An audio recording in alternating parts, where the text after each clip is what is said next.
কিছু কথা না বললে হয় না।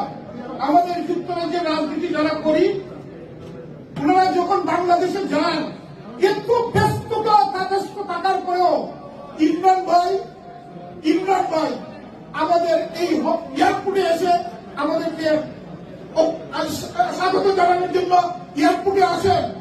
আমি মনে করি আজকে এখান থেকে আমরা যুক্তরাজ্য বিএনপি যুবদল স্বেচ্ছাসেবক দলের নেতৃবৃন্দ সবার পক্ষ থেকে ইমরান ভাইকে স্যালুট জানাচ্ছি। আমরা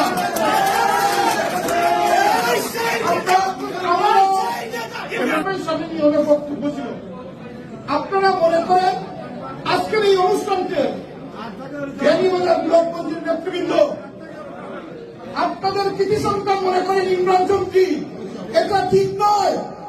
আজকে এখানে পরিষ্কার ভাষায় জানিয়ে দিতে চাই, আমি মনে করি আমার ওপিনিয়ন ইমরান ভাই সিলেট বৃহত্তর সিলেটের কৃতি সন্তান। এটা প্রমাণ বারবার উনি ছাত্র রাজনীতি থেকে আজকে পর্যন্ত বিএনপির রাজনীতি জননেতা হিসেবে এই বৃহত্তর সিলেট ডিস্ট্রিক্টে সবার কাছে জনপ্রিয় ইমরান চৌধুরী।